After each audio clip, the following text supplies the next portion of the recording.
tentang Samkok. Oke ya, selamat malam teman-teman semua. Malam ini kita kembali bahas Samkok ya.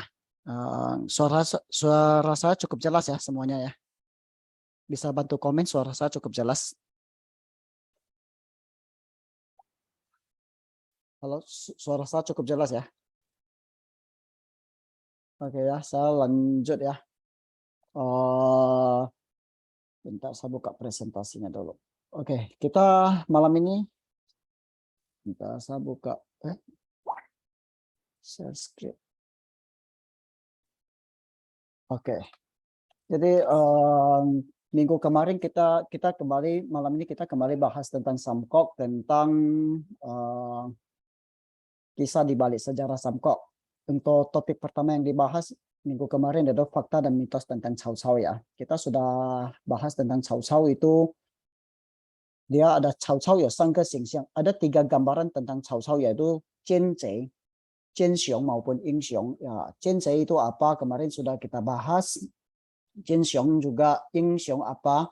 Nah, Cao Cao itu sebenarnya Jianzhe, Jingxiong atau Yingxiong. Nanti kemarin kita sudah bahas sekilas, tapi belum sampai kesimpulannya ya. Jadi kita lanjut ya. Nah, minggu kemarin kita kan bahas kan, Cao Cao有几个矛盾的性格. Cao Cao ada mautun. Mautun itu saling bertolak belakang, singker. Jadi Cao Cao dia punya kepribadian atau sifat yang saling bertolak belakang, kepribadian ganda kayak gitu, atau multi kepribadian. Jadi kita sudah bahas tentang sorry ya. Cao Cao 是奸诈的. Cao Cao itu orang yang licik, dan 他也有坦诚的一面, tapi dia juga punya sisi dia yang penuh kelicikan. Di Cao Cao juga punya sisi yang berani mengungkapkan perasaan secara jujur. Nah, kita juga sudah bahas Cao Cao 是一个温情的人. Minggu kemarin kita bahas sampai di sini ya. Cao Cao 是一个温情的人. Kita membahas bagaimana Cao Cao ketika anaknya Cao Ang mati, terus istrinya yang pertama Ting Furen itu ngambek sampai Cao Cao minta maaf gitu kan. Nah, sampai Cao Cao ketika sebelum Cao Cao meninggal, biasa kan kalau raja-raja zaman dulu dia sebelum meninggal di hari-hari tuanya itu kan dicatat dulu kata-kata terakhirnya gitu kan. Nah, ketika di kata-kata terakhir Cao Cao itu dia masih mengingat tentang Ting Furen itu. Jadi di salah satu kata-kata terakhir Cao Cao itu Cao Cao kayak gini, dia bilang, selama hidup saya banyak melakukan hal-hal baik maupun hal-hal buruk. Tapi ada satu hal buruk yang paling tidak pernah terlupakan seumur hidup saya, yaitu saya buat Ting Furen pergi. Buat Ting Furen pergi meninggalkan saya. Saya tidak tahu kalau nanti di Jiu Quan Zixia, di alam bakar nanti, kalau anak saya Cao Ang minta mama di mana, saya nggak tahu mau jawab sama Cao Ang di mana. Jadi di situ bisa kita lihat kepribadian Cao Cao yang begitu di gambaran sejarah begitu kejam, tapi di akhir hidupnya dia masih selalu mengingat tentang kejadian istrinya yang diusir pergi, yang nggak mau kembali. Jadi di situ bisa kita lihat kepribadian Cao Cao juga merupakan seorang yang sangat punya rasa cinta kasih pada keluarga gitu. Sampai begitu nggak bisa, puluhan tahun setelah Ting Furen meninggalkan dia masih nggak bisa melupakannya. Sampai di akhir hidupnya itu dicatat di Wei Shu, di sejarah resmi Wei, Cao Cao berkata demikian. Oke, jadi Cao Cao 也是一个温情的人. Tapi benar nggak Cao Cao itu seorang yang punya perasaan lemah lembut, halus kayak gitu? Kalau kita berpikir Cao Cao adalah seorang yang demikian, mungkin kita juga salah. Karena Cao Cao 是一个非常狠毒的人. Ini ya, Cao Cao 是一个温情的人啊. Terus Cao Cao 是一个非常狠毒的人.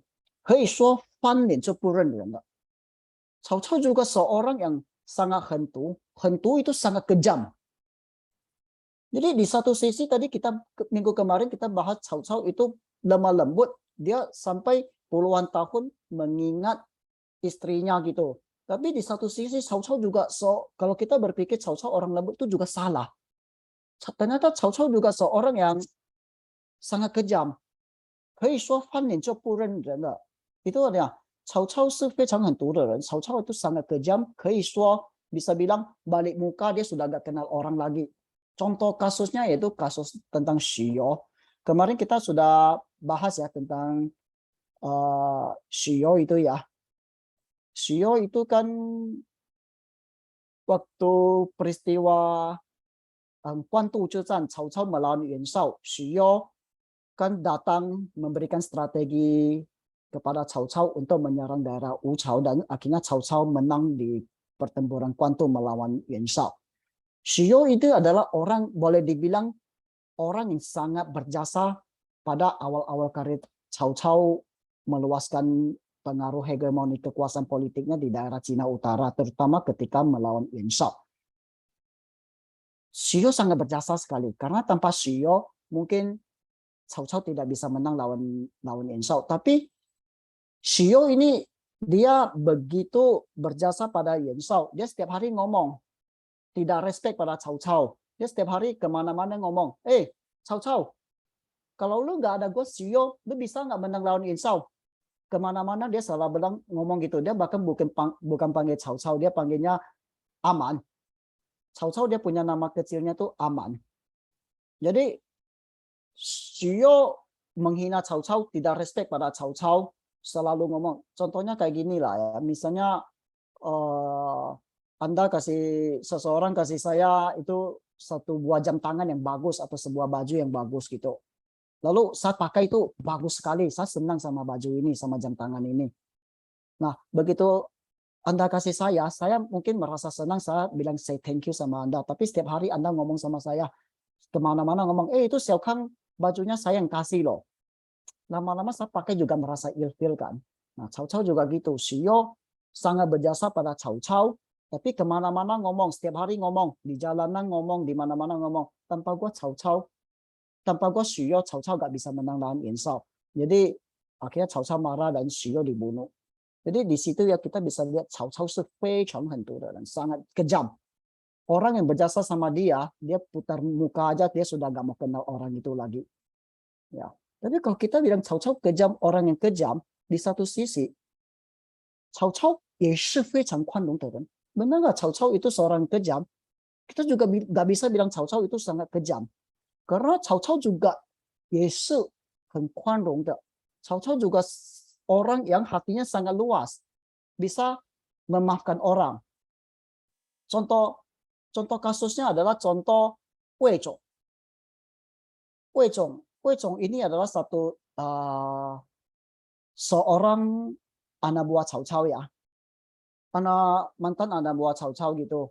Jadi pernah di awal-awal karir Cao Cao ketika dia belum begitu besar, perjalanan karir militer Cao Cao pernah dia nggak begitu lancar.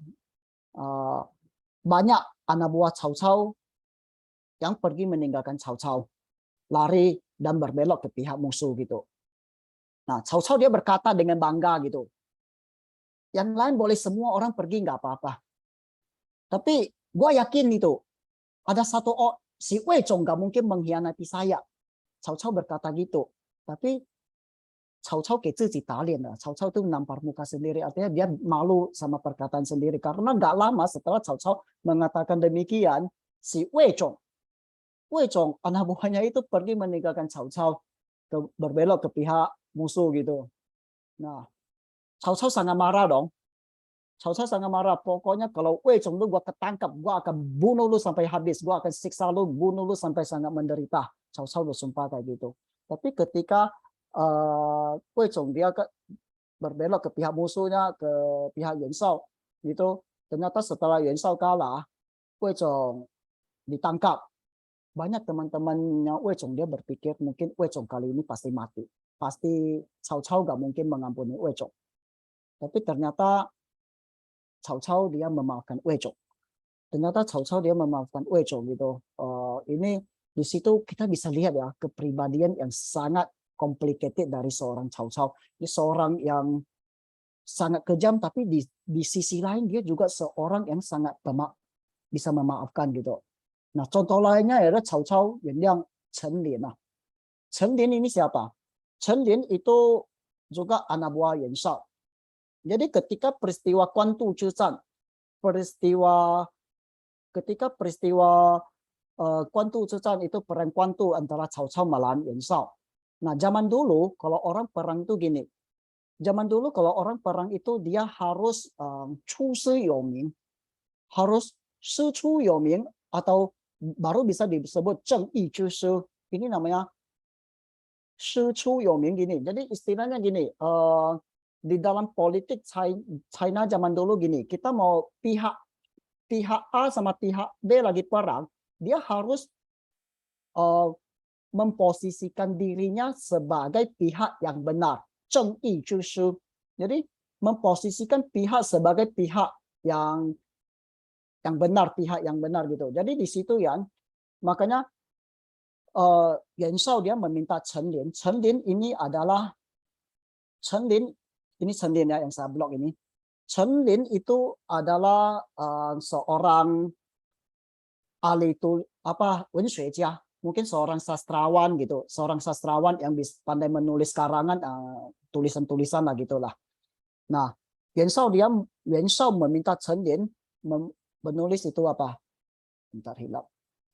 Si wen ma Cao Cao de zuzong badai. Jadi apa itu si wen? Menulis si wen就是声讨书。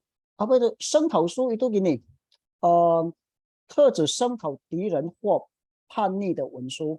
Jadi si wen itu artinya 声讨书 ya. Si wen itu gimana jelasannya? Jadi zaman dulu sebelum perang itu gini, dia pihak A itu dia harus menulis sebuah kayak pengumuman atau sejenis pengumuman untuk disebarkan ke masyarakat, ke rakyat gitu. Kenapa saya melancarkan peperangan ini? Jadi di Siun, jadi biasanya itu ditulis untuk memaki-maki pihak musuh atau menjatuhkan pihak musuh supaya kita berada di pihak yang benar. Jadi di Siunnya itu kira-kira paham ya Siun ya? Bisa bantu kasih komen ya. Cukup paham ya untuk masalah Siun ya.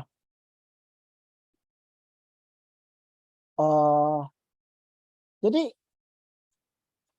dia membuat sebuah pengumuman tentang Cao Cao sejelek-jeleknya tentang Cao Cao gitu. Jadi di Siwunnya itu oleh Chen Lin, dia menulis semua yang sangat jelek tentang Cao Cao.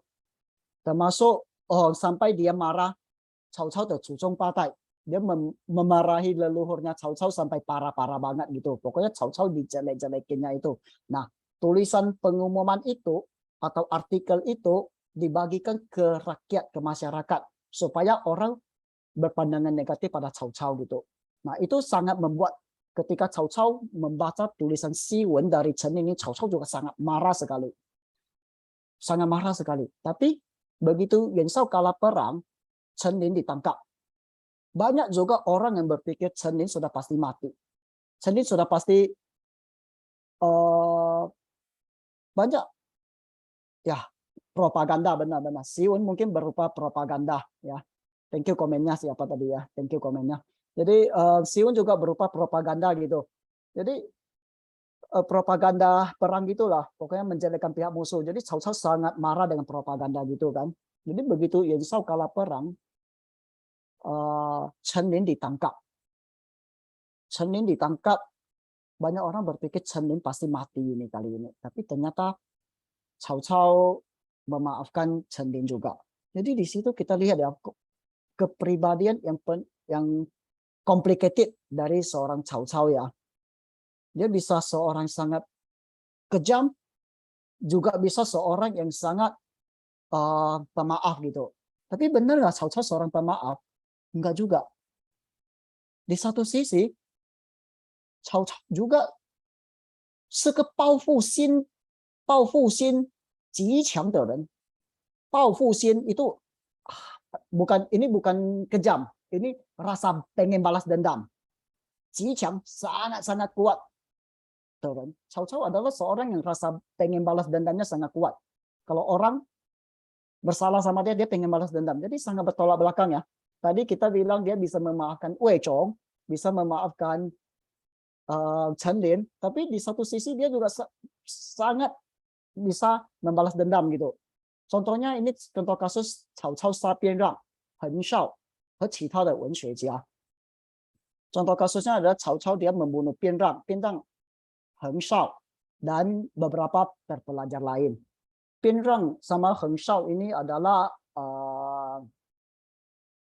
itu sastrawan-sastrawan atau orang terpelajar zaman itu yang berada di pihak Cao Cao. Bukan berada di pihak Cao Cao, yang kebetulan berada di Luoyang, ibu kota negara Han waktu itu ya.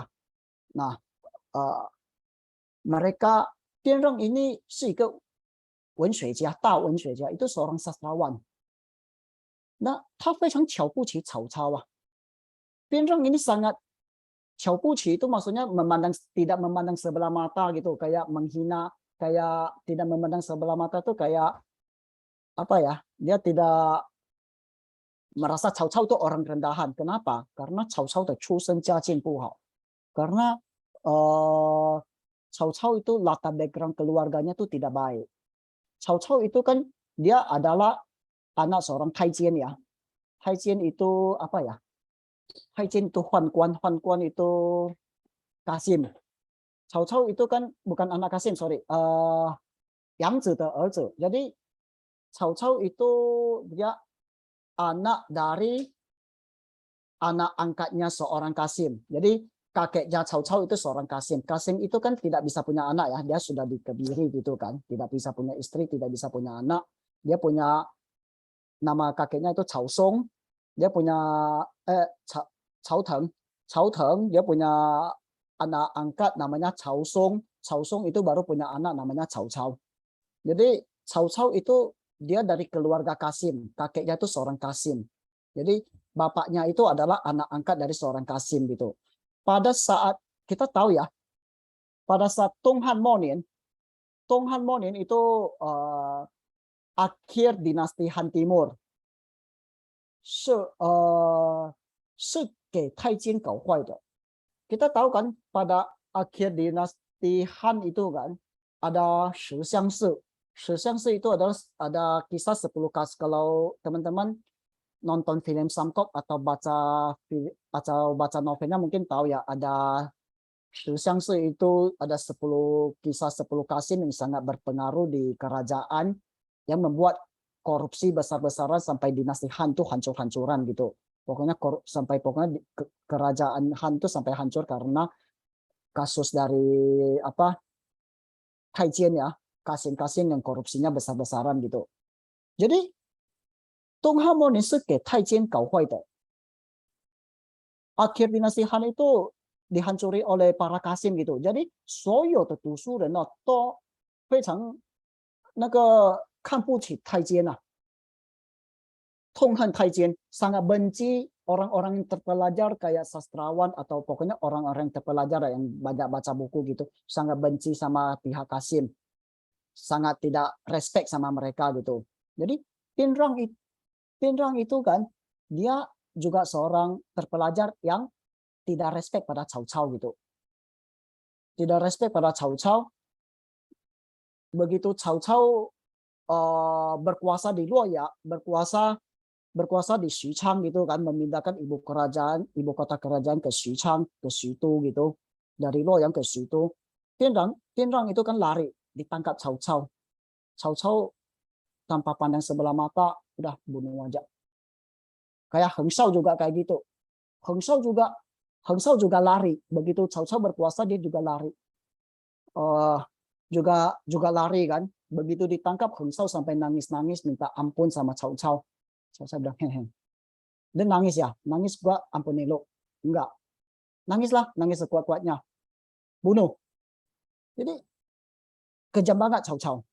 Nah, pada saat yang bersamaan Cao Cao juga membunuh banyak terpelajar kayak gitu. Nah, kasus-kasus seperti ini itu dia berefek besar pada pihak Cao Cao gitu. Karena semakin Cao Cao dia membunuh kaum terpelajar, makin banyak kaum terpelajar yang lari membantu pihak lain. Karena kaum terpelajar itu biasanya kan dia lebih apa ya, biasa diangkat jadi penasehat gitu ya. Jadi mereka makin banyak lari dari pihak Cao Cao sehingga pengaruhnya sangat besar pada Cao Cao ya. Salah satu yang lari dari Cao Cao itu adalah Chen Gong gitu. Chen Gong ya. Kalau di Sang Guo Yan Yi itu kita tahu ya, Chen Gong ini kisahnya agak berbeda dengan di novel atau di film-film. Kalau di berdasarkan catatan sejarah, Chen Gong ini adalah salah satu orang terpelajar seperti Pian Rang yang dibunuh oleh Cao Cao tadi. Jadi Chen Gong itu karena dia nggak bisa, dia udah nggak senang melihat Cao Cao membunuh banyak kaum terpelajar gitu. Akhirnya Chen Gong dia berbelok dari Cao Cao lari ke pihak Li Bu. Li Bu itu salah satu jenderal perang zaman itu ya. Itu kalau orang teman-teman nonton Subkok itu Li Bu tahu ya. Itu mungkin dibilang orang paling kuat di kisah Samkok gitu. Nah, saya nggak cerita itu. Nah, kalau di kisahnya di novel, Chen Gong itu dia meninggalkan Cao Cao karena Cao Cao membunuh Li Pose, pamannya yang kemarin kita cerita itu. Tapi kalau di catatan sejarah resminya, Chen Gong bukan meninggalkan Cao Cao karena hal itu. Di berdasarkan catatan Sang Guo Zhi, Sang Guo Zhi yang Sang Guo Zhi masih ingat ya, yang buku catatan salah satu 25 buku sejarah Cina itu.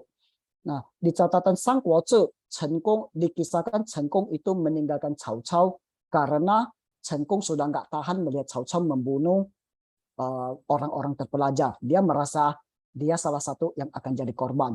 Jadi Chen Gong banyak orang lari dari pihak Cao Cao dan berbelok dari Cao Cao untuk melawan Cao Cao. Salah satunya Chen Gong gitu lah. Chen Gong 背叛了曹操，他死心塌地的帮吕布打曹操。Jadi Chen Gong ini mati-matian ya di sini ya. Dia mati-matian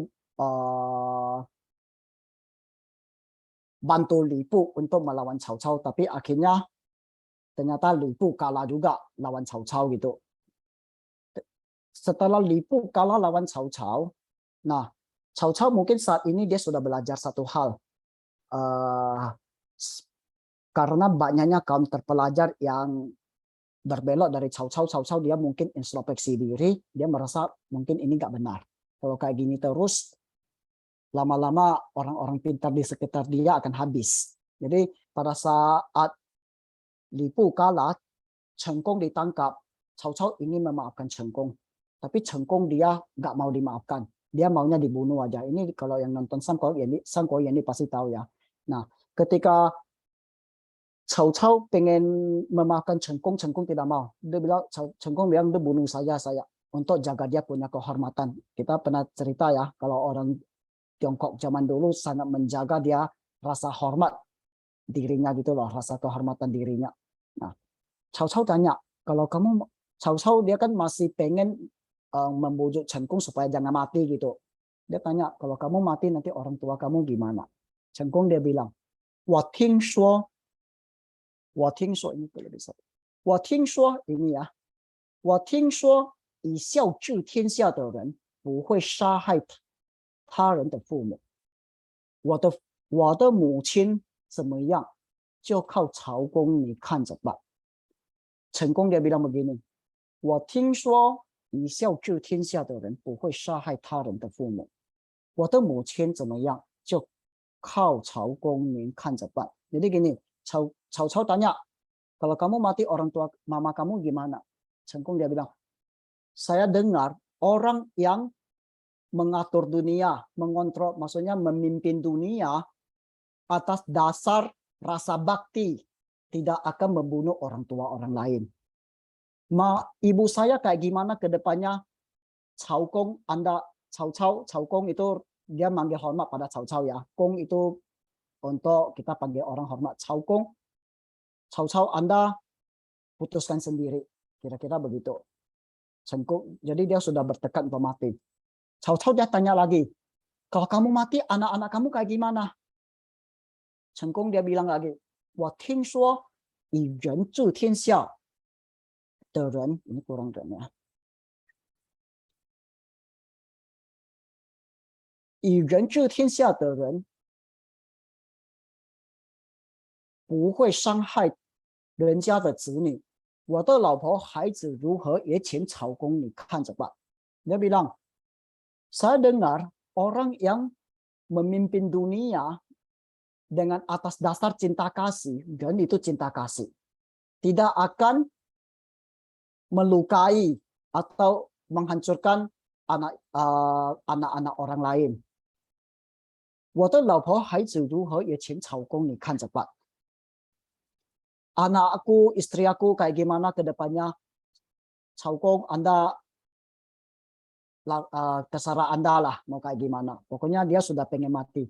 Nah, akhirnya Cao dia tidak bisa buat apa-apa, dia biarkan Chen Kong pergi mati. Setelah Chen Kong mati, Cao dia bawa keluarganya, Cao dia bawa keluarga Chen Kong untuk tinggal di Xuchang dan memperlakukan mereka dengan sangat baik. Sejak itu Cao dia jadi berubah lebih untuk menghargai pihak-pihak wenxuejia, pihak-pihak terpelajar. Terus, jadi di situ ya, dari beberapa contoh kasus di atas, kita bisa lihat kepribadian Cao itu sangat complicated. Cao 既狡猾又老实。Cao itu adalah orang yang 既狡诈又老实。Cao itu orang yang udah itu yang belajar Mandarin nanti tanya Cai Laosi penggunaan kayak gimana. Itu adalah udah ini gini lagi. Ya, tanya Cai Laosi aja nanti ya. Udah itu mengatakan udah gini lagi. Jadi biasa dipadukan dengan yo ya. Nanti penjelasannya boleh tanya Cai Laosi di kelas Mandarin aja. Saya nggak jelaskan Mandarin ini. 既狡诈又老实 udah 狡诈 itu licik tapi juga penuh kejujuran. Jadi Cao 既狡诈又老实 licik tapi jujur. 既温情又狠毒 penuh kelemah lembutan tapi penuh kekejaman juga. Udah lembut tapi kejam juga. 既宽容又包袱 Cao juga orang yang宽容, penuh bisa memaafkan, tapi juga penuh balas dendam. Jadi, 这就是曹操多面的形象. Disinilah 多面 banyak wajah, 形象, gambaran dari kepribadian Cao yang sangat banyak jenis. 所以呢，我们不能从一面来看曹操的. Kita nggak bisa melihat Cao dari satu sisi, dari sisi kejamnya. Karena kita harus melihat dari sisi psikologisnya. Cao itu punya banyak kepribadiannya gitu. Karena Cao itu adalah orang yang paling complicated, gambarannya, kepribadiannya paling complicated, paling kacau sepanjang sejarah Cina gitu. Jadi kita nggak bisa bilang Cao orang baik ataupun orang jahat. Itu semua kembali kepada objektivitas daripada kita berada di pihak mana gitu. Jadi gambaran Cao itu adalah jadi gimana dong kita menggambarkan seorang Cao ya? 所以呢，如何形容一个Cao呢？聪明顶头。Jadi ini kira-kira kayak gini lah. 聪明 ini Yi Zhongtian Laosi ya, seorang profesor sejarah di Cina, dia menggambarkan Cao seperti ini. Kira-kira kayak gini. 聪明头顶，一不可及。Artinya sangat pintar tapi juga sangat bodoh. Sangat pintar juga sangat bodoh. 狡猾奸诈，坦率真诚。Penuh kelicikan tapi penuh kejujuran. 扩大大度，疑神疑鬼。Hatinya luas tapi bisa menerima semuanya tapi selalu penuh dengan curiga. 宽宏大量，心胸狭窄. Ini lebih kurang sama seperti di atas. Hatinya luas, bisa terima semua orang, tapi hatinya juga di satu sisi juga hatinya kecil, bisa gitu. Terus 大家分换小人嘴脸 itu kira-kira artinya lebih kurang sama sih, cuma penggambarannya yang berbeda ya. Itu luas tapi maksudnya orang besar tapi di satu sisi juga orang terdil. 英雄气派 kayak pahlawan tapi 儿女情怀 ya, 英雄气派 punya kepribadian yang gagah seperti seorang pahlawan tapi di satu sisi hatinya lemah lembut pada penuh cinta kasih pada kayak hati wanita gitu. 阎王脾气 punya Yan Wang, pici, marah atau emosi seperti Yan Wang. Yan Wang itu adalah Yan Luo Wang. Yan Wang itu adalah raja neraka, punya emosi seperti raja neraka, 但是也有菩萨心肠, juga punya hati seorang bodhisatwa. Ini gambaran Cao Cao yang saling bertolak belakang, kira-kira seperti gitu. Tapi Cao Cao 身上长了很多脸，不管哪一张脸都是Cao Cao. Jadi kita lihat Cao Cao itu punya banyak kepribadian, nggak peduli dia itu orang baik atau orang jahat. Di satu sisi penuh cinta kasih ataupun penuh kekejaman, di sisi manapun juga itu adalah Cao Cao. Kita nggak bisa menentukan Cao Cao dia orang jahat atau orang baik. Hanya 能够把这样一个复杂的性格统一于一个人，这本身是了不起的事情。Hanya artinya gini, ini ya, 能把这样一个复杂性格统一于一个人, orang yang bisa menyatukan kepribadian ganda yang begitu complicated, yang saling bertolak belakang kayak gini di dalam satu orang, ini bukan hal yang gampang. Ini hanya orang-orang yang hebat, yang luar biasa, yang bisa mengontrol perasaan hatinya. Di satu sisi gue baik sama lo, tapi ketika gue harus kejam, gue juga bisa kejam. Hanya ini kepribadian yang luar biasa menurut para ahli sejarah ya. 这代表了海纳百川，容量非常大，什么样的矛盾的东西到曹操身上都能统一。这代表了海纳百川. Ini menggambarkan Haina Baichuan. Haina Baichuan itu artinya luas seperti lautan, bisa menampung semuanya. Rongliang fei chang da, tampungannya itu sangat besar. Orang yang hatinya luas seperti lautan, tampungannya itu sangat besar. Semua yang bermautuan tertungsi, tau Cao Cao sensang to neng tong. Hal-hal yang saling bertolak belakang, begitu sampai di diri seorang Cao Cao, dia bisa menyatukan semua kepribadian itu. Orang-orang seperti ini itu orang yang pemimpin yang luar biasa gitu. Cao Cao 奸诈一生，最后归于真实.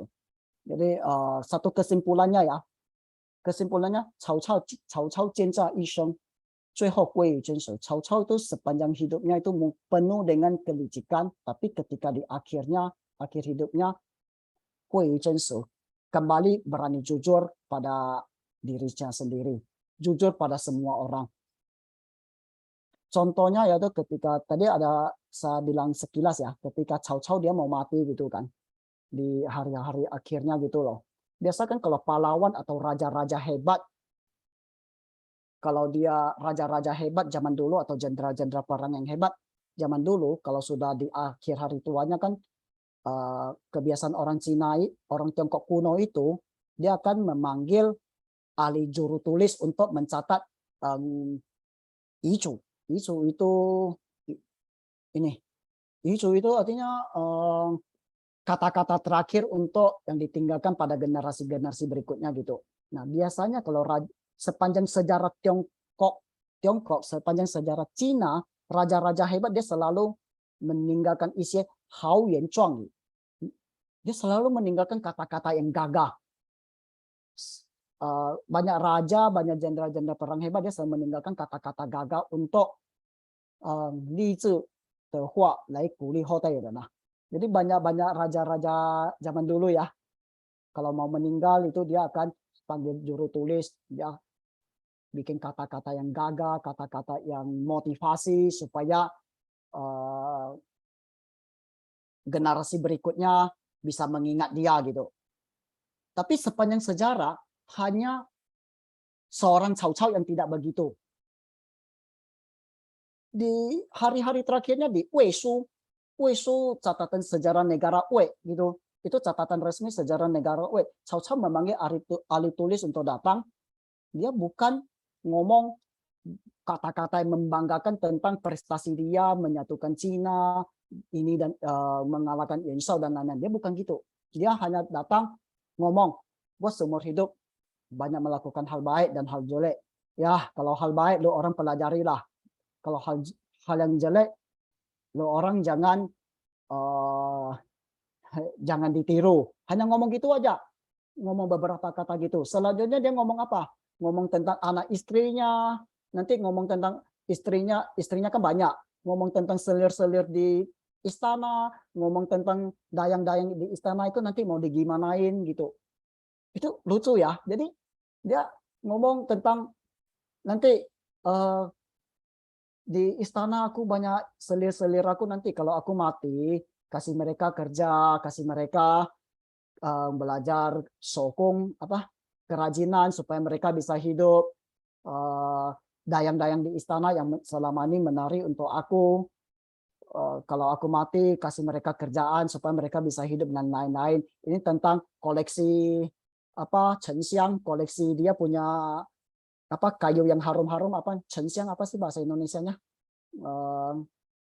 Kayu yang kalau dibakar harum itu apa namanya ya? Saya lupa. Mungkin teman-teman tahu lah ya. Yang harga mahal gitu. Koleksi Chen Xiangnya mau dikemanakan, koleksi batu permatanya mau dikemanakan gitu. Di hari-hari terakhir Cao Cao ngomong kayak gitu. Jadi lucu gitu. Di sepanjang sejarah Cina itu ya kayu cendana ya, kayu cendana atau kayu apa ya, saya kurang tahu ya. Pokoknya yang harum lah gitu, yang biasa harganya mahal gitu. Jadi di hari-hari terakhir Cao Cao malah ngomong kayak gitu kan. Jadi di sepanjang sejarah Cina nggak ada satupun raja yang di masa akhirnya ngomong kayak gitu. Hanya Cao Cao seorang. Dan perkataan Cao Cao ini 很多人瞧不起他. Sepanjang sejarah orang memandang Cao Cao itu kayak apa kayak banci gitu. Orang kalau laki kayak banci gitu. Masa sih seorang pahlawan besar di hari terakhirnya ngomongi dayang-dayang, ngomongi selir-selir yang mau dikemanain gitu. Lucu banget gitu ya. Jadi beda dengan orang lain gitu. So ini sangat lucu. Ini seperti dengan apa ya kalau digambarkan Su Dongpo ya itu Cao Cao de Pingja gitu ya. Su Dongpo itu yang kemarin kita cerita itu sastrawan zaman dinasti Song gitu ya. Dia bilang Pingsheng Jianwei, Sijian Zhenxing. Sepanjang hidupnya Pingsheng, sepanjang hidupnya Jianwei penuh kepura-puraan, penuh kelicikan dan kepura-puraan. Sijian Zhenxing. Ketika sudah mau mati baru kelihatan sifat aslinya gitu. Jadi Su Dongpo juga sangat maksudnya memandang remeh pada maksudnya bukan tidak respect pada Cao Cao secara keseluruhan, tapi tidak respect pada sifat dia yang di akhir hari hidupnya gitu loh.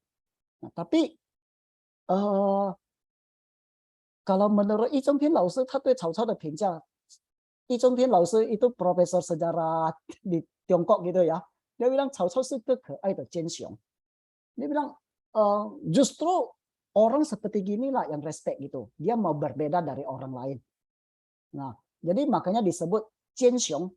Cao Cao itu Jianxiong. Orang, saya sudah bahas kan, Jianxiong itu orang yang licik tapi punya pengaruh yang besar ya. Nanti ini akan kita bahas lebih mendalam apa itu Jianxiong. Kemarin kita udah bahas sekilas keai dan Jianxiong. Jadi Yi Zhongping 老师 dia memberikan pandangannya pada seorang Cao Cao itu adalah seorang keai dan Jianxiong, seorang Jianxiong yang aneh, yang lucu gitu.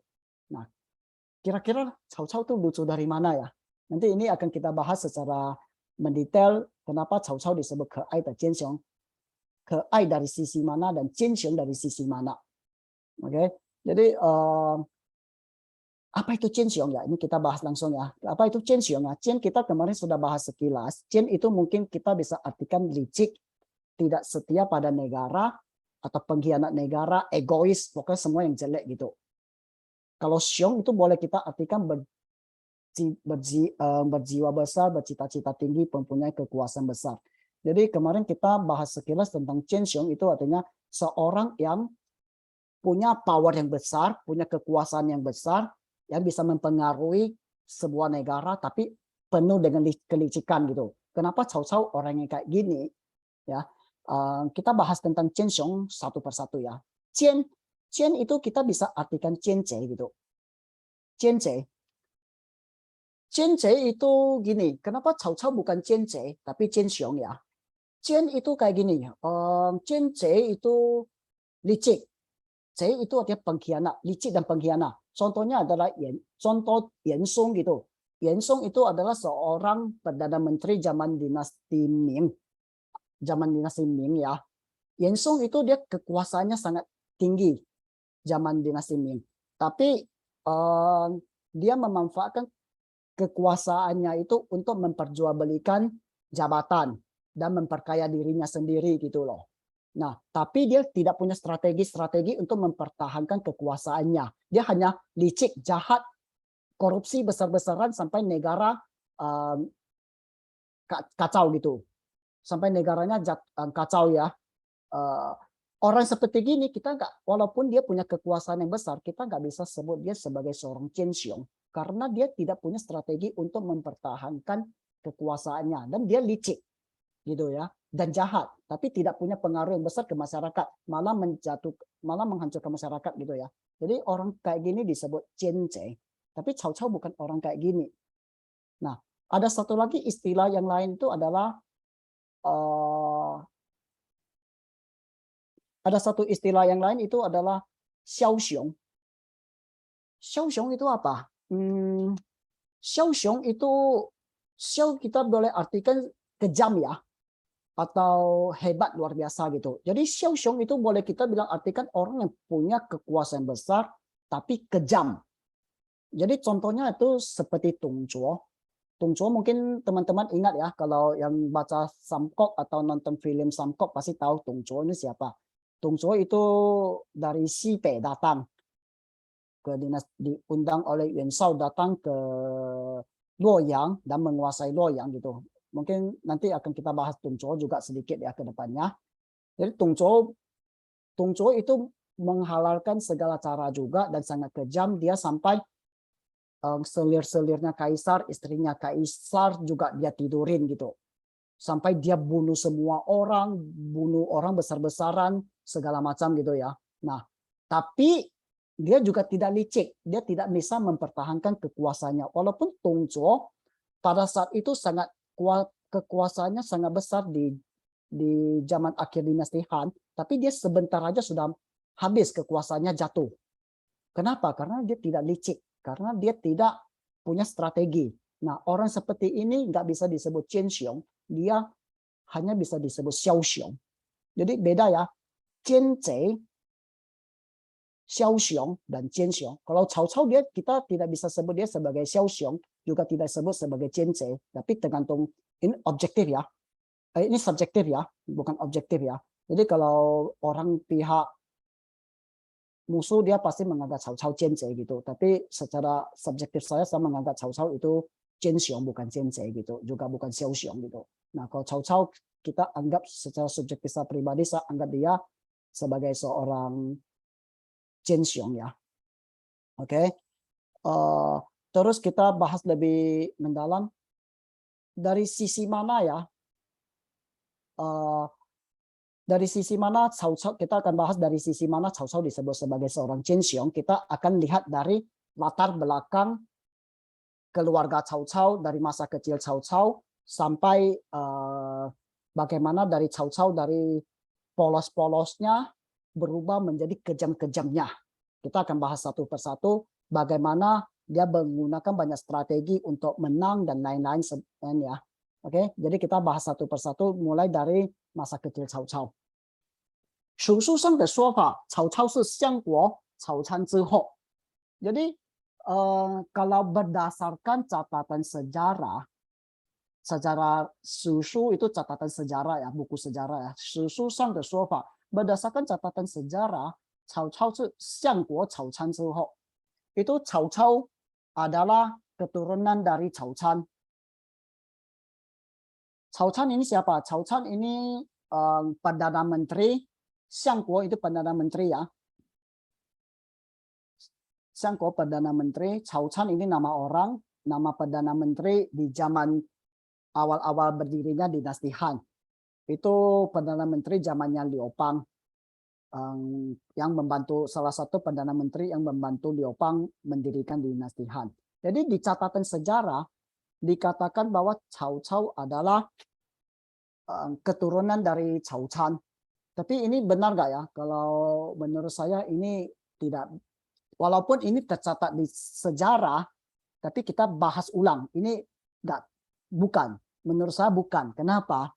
Karena gini, Cao Cao itu adalah anak Cao Song ya. Oke. Nah, Cao Song itu adalah anak angkat dari Cao Teng. Jadi gini, seandainya Cao Teng itu adalah benar kalau diteliti secara sejarah, seandainya Cao Teng benar adalah keturunan dari Cao Can, dari Perdana Menteri Cao Can ini, itu tidak ada hubungannya sama Cao Cao, tidak ada hubungan darah. Karena gini, Cao Teng itu seorang Taijian. Cao Teng seorang Huan Guan atau Taijian gitu ya. Taijian itu seorang Kasim. Kasim itu kan sudah dikebiri. Tahu ya, dikebiri ya. Jadi sudah dipotong itunya ya. Nggak bisa punya anak lagi. Gitu. Sudah komentarnya ya. Gitu. Jadi Cao Teng, jadi seandainya Cao Teng itu keturunan keturunan Cao Can juga. Cao Cao itu tidak ada hubungannya dengan Cao Teng lagi, tidak ada hubungan darah. Karena bapaknya Cao Cao itu, Cao Song itu cuma anak angkatnya dari Cao Teng gitu. Jadi tidak ada hubungannya, tidak bisa dipertanggungjawabkan ya gitu ya.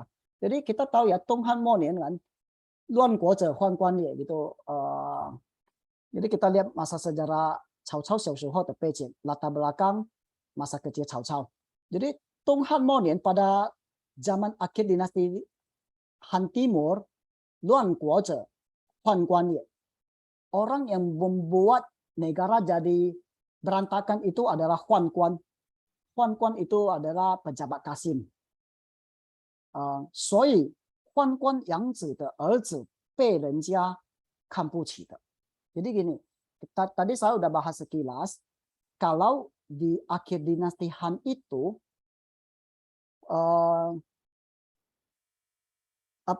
pihak Kasim itu sangat berkuasa dan membuat negara jadi hancur. Jadi banyak orang tidak memandang sebelah mata atau benci pada pihak Kasim gitu.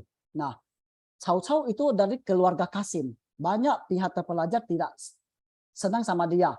Jadi, 所以呢，他的出身不好，dia punya background keluarganya itu tidak baik. Tidak baik dalam arti tidak martabatnya tuh mungkin tinggi tapi tidak direspek orang gitu. Tan cacing hendak. Tapi kondisi keluarganya sangat baik. Dalam arti mungkin ekonominya sangat baik dan dia punya link untuk bergaul dengan orang-orang orang-orang terpelajar ataupun orang-orang anak-anak pejabat tinggi gitu. Cao Cao Jiao Yi也不好. Pendidikan Cao Cao juga tidak bagus. Cao Cao Jiao Yi 不好. Cao Cao Jiao Yi 不好 ya. Kenapa pendidikan Cao Cao tidak bagus? Ketika Cao Cao dia sudah dewasa, ketika dia sudah jadi Perdana Menteri, Cao Cao dia pernah menulis sebuah menulis sebuah puisi. Dia di puisinya ditulis begini. 既无三洗教，不闻过庭语. Ini apa artinya? 既闻三洗教，既无三洗教，不闻过庭语. Ini. Ci tadi saya sudah jelaskan. Ini nanti tanya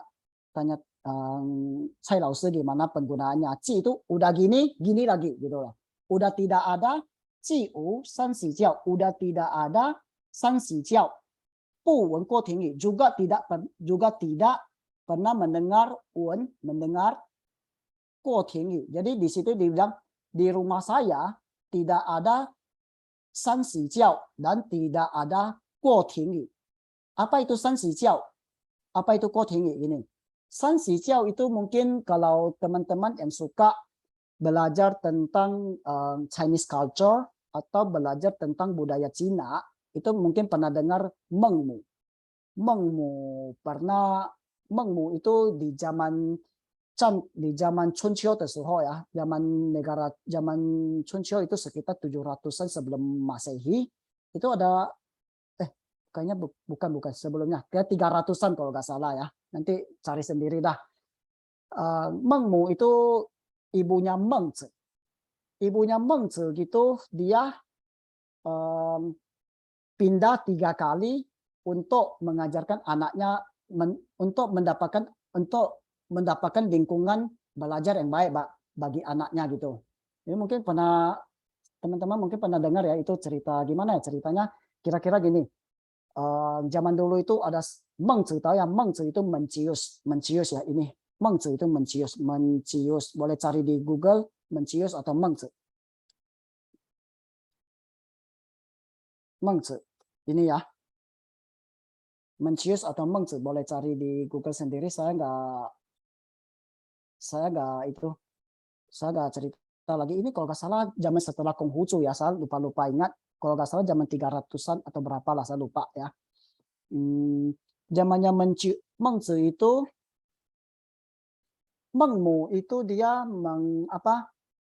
dia pindah 3 kali untuk mendapatkan pendidikan yang bagus untuk anaknya. Pertama dia pindah ke kuburan, terus dia lihat anaknya belajar sembahyang di kuburan, dia merasa itu tidak baik. Terus dia pindah lagi ke tempat orang yang potong-potong daging gitu. Terus dia lihat anaknya langsung belajar orang potong daging, dia merasa itu bukan untuk masa depan anaknya. Terus dia pindah lagi ke tempat orang-orang terpelajar, lalu dia melihat anaknya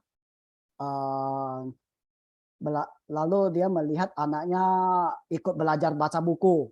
Lalu ibunya Mengzi lalu tinggal di sana gitu. Nah, itu cerita ini disebut San Si Jiao. Pendidikan pindah 3 kali gitu. Itu nanti bisa cari sendiri ya, saya nggak bahas banyak. Kalau Guo Tingyu itu apa? Guo Tingyu ini cerita tentang Konghucu, Konfusius. Suatu hari Konfusius dia lagi duduk di taman depan rumahnya gitu. Nah, anaknya Kongli, anaknya Konfusius itu namanya Kongli, lewat dengan pelan-pelan lewat gitu depan Konghucu. Terus Konghucu dia tanya, "Jingtian shui shi le ma?" Hari ini sudah belajar puisi belum? Terus Kongli jawab belum, hai ne. Jadi Konfusius dia bilang, "Bu shui shi he yi yan." Konfusius dia bilang, kalau kamu nggak belajar puisi, gimana mau cara berbicara, gimana nanti mau berbicara dengan orang lain. Terus di hari berikutnya, jadi begitu dia bilang begitu, langsung Kongli pergi masuk, nggak pergi main lagi, langsung pergi belajar puisi gitu. Terus begitu berikutnya lagi, setelah berikutnya itu Kongli lewat lagi depan Konghucu, depan Konfusius. Konfusius dia bilang, "Jin shui li le ma? Sudah belajar etika belum?" Kongli dia bilang belum. Terus Konfusius dia bilang gini, "Bu shui li he yi li." Kalau tidak belajar etika, gimana kamu mau berdiri di masyarakat gitu? Istilahnya bagaimana kamu bisa bertahan di masyarakat. Jadi ajaran orang Tiongkok zaman dulu itu sangat mementingkan ini, San Si Jiao, Guo Tingyu. San Si Jiao itu pendidikan Mengmu pindah 3 kali, sama pendidik ini Guo Tingyu sama San Si Jiao ini menggambarkan tentang pentingnya pendidikan di dalam keluarga gitu. Jadi orang tua akan cari tempat belajar yang sangat baik untuk anak, juga akan membimbing anak setiap kali anak lewat depan orang tua gitu. Nah, ini namanya Guo Tingyu atau disebut Tingxin gitu ya. Nah, Cao Cao dia bilang, "Ji wu san si jiao, bu wen Guo Tingyu." Jadi di rumah Cao Cao itu orang tua dia tidak pernah cari tempat belajar yang baik untuk dia, juga tidak pernah mengajarkan dia secara langsung gitu. Jadi pendidikan keluarga Cao Cao juga tidak ada. Oke. Terus Cao Cao dia masa kecilnya itu temannya siapa? Yuan Shao, Zhang Miao, tentang. Teman-teman Cao Cao waktu kecil itu siapa? Itu Yuan Shao, terus Zhang Miao dan lain-lain. Itu adalah teman-teman anak-anak pejabat tinggi zaman itu yang semuanya semuanya itu sangat nakal-nakal gitu ya. Jadi sejak kecil Cao Cao itu juga orang sangat nakal, sangat licik karena temannya pengaruh lingkungannya kayak gitu. Nah, apa pengaruh kita nanti berikutnya kita akan bahas apa pengaruh masa kecil Cao Cao ini sampai dia masa besarnya ya.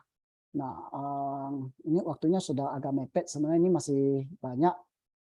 Terus Cao Cao ketika Cao Cao dia sudah masa remaja, itu ini ada seorang namanya Qiao Xuan. Qiao Xuan itu adalah seorang Tai Wei. Tai Wei itu adalah seorang jenderal perang yang jabatannya sangat tinggi ya. 非常看得起曹操. Dia sangat memandang respect sama Cao Cao. Kenapa? Karena Cao Cao sangat respect pada Cao Cao. Kenapa? Seorang jenderal. Kenapa di zaman itu ketika banyak orang-orang terpelajar sangat tidak memandang sebelah mata pada Cao Cao karena dia keturunan Kasim. Tapi kenapa seorang Qiao Xuan, seorang jenderal perang yang sangat besar waktu itu, sangat memandang Cao Cao itu kelak akan jadi orang hebat. Kenapa? Ini kita akan bahas di berikutnya, di pertemuan berikutnya. Begitu juga di pembahasan berikutnya kita juga akan bahas bagaimana Xu Shao. Xu Shao itu adalah seorang pejabat yang memberikan penilaian pada seseorang sebelum seseorang bisa masuk menjadi seorang pejabat. Jadi di zaman dinasti Han akhir, zaman dulu itu kalau orang mau jadi pejabat itu dia harus dapat kayak kita sekarang mau kerja kan harus ada sertifikat gitu ya, lulus ini kan. Zaman dulu tuh dia harus dapat kayak sejenis rekomendasi atau sertifikat atau penilaian dari seorang pejabat yang menilai gitu, dari namanya Xu Shao waktu itu. Xu Shao itu menilai Cao Cao adalah 治世之能臣，乱世之英之奸雄. Ini salah ya, ini salah, sorry. Yang dapat itu PPT-nya nanti diperbaiki aja. Nanti saya akan perbaiki ya. 乱世之奸雄, kenapa disebut Xu Shao menilai Cao Cao adalah seorang pejabat hebat yang akan mengontrol dunia ataupun seorang Jianxiong yang akan menghancurkan dunia. Kenapa? Nanti itu kita bahas di pertemuan berikutnya. Jadi malam ini kita sampai di sini. Terima kasih teman-teman. Oke. Selanjutnya saya akan berikan ke Pancang ya. 谢谢。谢谢老师，老师再见。OK，再见，谢谢。谢谢老师。谢谢老师，谢谢老师，谢谢老师，晚安。谢谢老师。谢谢老师。